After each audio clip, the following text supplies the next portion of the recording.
యాదాద్రి యాదగిరిగుట్ట శ్రీ లక్ష్మీ నరసింహస్వామి వారిని శనివారం హైకోర్టు ప్రధాన న్యాయమూర్తి సుజయ్ పాల్ కుటుంబ సమేతంగా దర్శించుకున్నారు.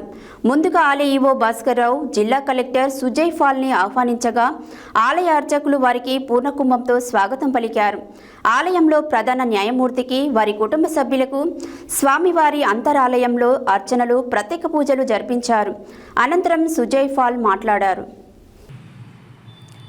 యాదాద్రి యాదగిరిగుట్ట శ్రీ లక్ష్మీ నరసింహస్వామి వారిని శనివారం హైకోర్టు ప్రధాన న్యాయమూర్తి సుజయ్ పాల్ కుటుంబ సమేతంగా దర్శించుకున్నారు. ముందుగా ఆలయ ఈవో భాస్కర్రావు జిల్లా కలెక్టర్ సుజయ్ పాల్ని ఆహ్వానించగా ఆలయ అర్చకులు వారికి పూర్ణ కుంభంతో స్వాగతం పలికారు. ఆలయంలో ప్రధాన న్యాయమూర్తికి వారి కుటుంబ సభ్యులకు స్వామివారి అంతరాలయంలో అర్చనలు ప్రత్యేక పూజలు జరిపించారు. అనంతరం స్వామివారి విశిష్టత తెలిపి ప్రత్యేక వేద మంత్రములతో వేద ఆశీర్వచనం చేసి దీవించిన అర్చకుల వేద పండితులు ఆలయ ఈవో భాస్కర్రావు స్వామివారి లడ్డు ప్రసాదం అందజేశారు. స్వామివారి చిత్రపటాన్ని అందించారు.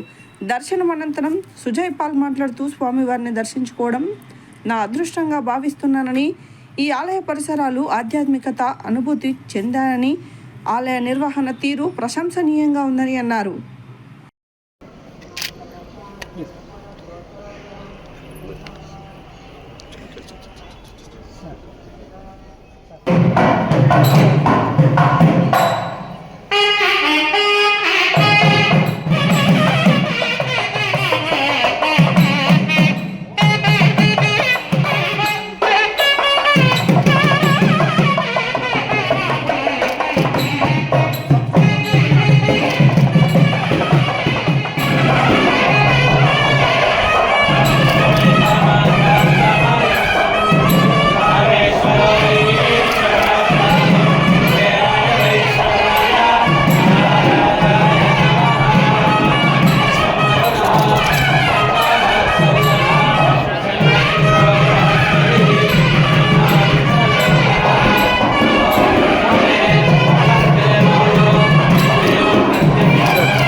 भगवान को पूजा किया